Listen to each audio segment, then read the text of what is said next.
What's good? What's good?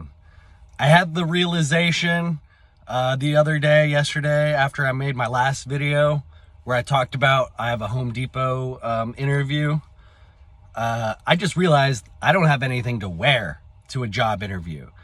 I've struggled with housing and vehicle stability for years, and just over the years my life possessions have dwindled and dwindled to the point where I don't even think I have interview clothes anymore for like a real job interview. These are my shoes right now, and I just don't want to have to buy a new pair because I'm freaking broke. I was talking to one of the other dudes on our crew, and I don't know how other people are getting by because I live minimally, and I'm barely getting by.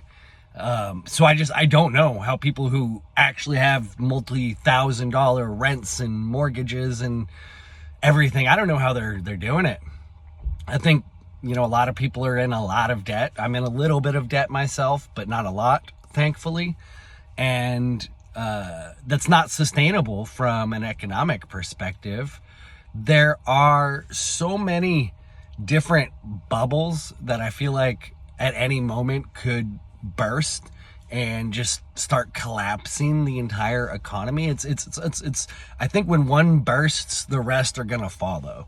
We have been for decades upon decades heading down this path of complete collapse.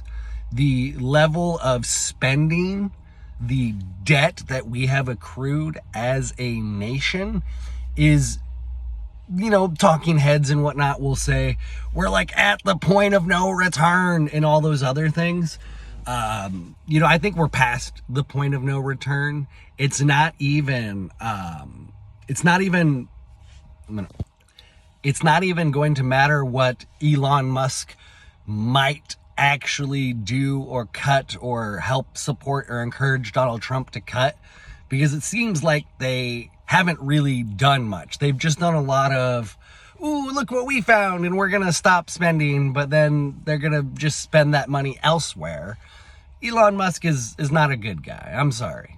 Donald Trump is not a good guy. I'm sorry. This path that America is on, there's really only one way out, and it might involve some bullets, maybe some nooses. That would be nice. And a lot of freaking courage. That is something I think a lot of men in our day and age lack, is the courage. The courage to stand up and speak for what is right. The whole pandemic really exposed to me who the real men in my life were. And it was really sad to realize that there really aren't that many real virtuous men in our world today. It was really sad to see. And I'll acknowledge, in my 20s, I was somewhat virtuous, but I was also pretty shitty, I would say. It would be fair to call me a Lothario, if you know what that is. A womanizer, maybe a ladies' man. That is a whole different thing. I don't really want to talk about that because I want to talk about the economy and how we can create our own soft landing for the chaos ahead. Our own being those of us who are awake to what's going on and who are building plans to combat the globalists. Most of us know that we need land.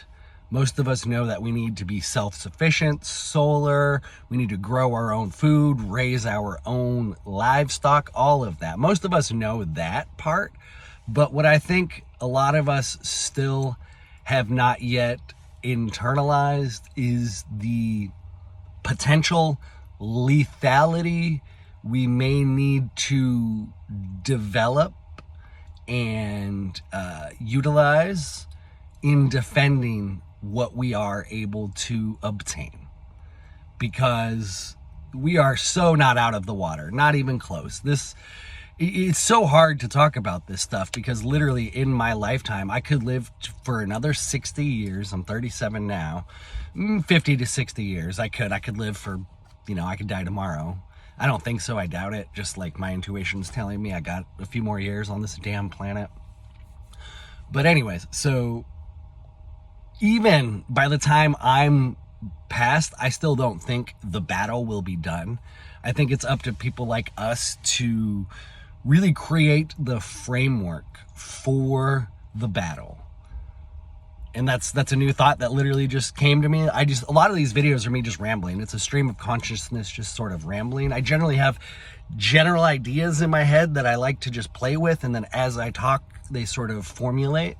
And so the framework for a battle plan literally just came to me, but is like, there's going to be a video on that, and there's going to be a whole bunch of notes and conversations on it. I talked to Clark Jackson a little bit during my second interview with him, and he thinks that we will be able to befriend local law enforcement officials like the sheriffs and whatnot. I think some people might get lucky enough to just befriend their sheriffs and then everything's a-okay, hunky-dory. And I think some of us might have to resort to a little bit more unconventional means and methods. I'm trying to figure out how much I want to say here, because I have thoughts that I feel comfortable thinking them and saying them to safe people, but broadcasting them, that's a little different thing. Like I consistently say, I do not relish the thought of violence. I actually kind of disdain it, or I despise it. It does not give me a good feeling in my stomach. But what gives me a worse feeling in my stomach is authoritarianism, totalitarianism, whatever you want to call it, fascism, oppressive institutions, oppressive governments. That gives me a worse feeling in my stomach than the thought of maybe having to use violence to combat them. And so maybe I'll touch on this subject. I have this thought experiment, daydream, where I finally get some land in a little community, and I've got my family and we're doing our own thing, and then some drama builds around the local sheriff. Maybe I shouldn't say this. Maybe I'll say this. One of the first things I plan to ask the sheriff when the drama gets to a point where he wants to come onto my property and start talking to me, I'm going to ask him. I'm already going to know the answer to this question, but excuse me, Sheriff so-and-so, do you have kids? And, I'm going to know if he does or not. Most sheriffs do, right? It's a pretty common thing for conservative sort of law enforcement guys to, start families. It's part of their culture. And I'm going to know, and he's going to say, yeah, I got one or two or whatever. And then I'm going to say, yeah, what would you do for little Jimmy or little Jenny? How far would you go to protect them? Do you think infringing on my personal freedoms, my personal liberties, do you think that's going to create a better world for your children? Or do you think that's going to create a worse world for your children? Specifically, this is not a threat. Not a threat. It's asking a question. If someone does maybe grow concerned about how I know the name of their children, and if I, am asking what the actions of their father could do for them, that might stress me out if the roles were reversed. And so that's where I come at this from, is I try to think of a not threatening, but direct way of bringing the issues to the surface. And that's it. It's not a threat. It's just, do you think infringing on other people's freedoms and liberties are creating a better world for your children? And that's what it is.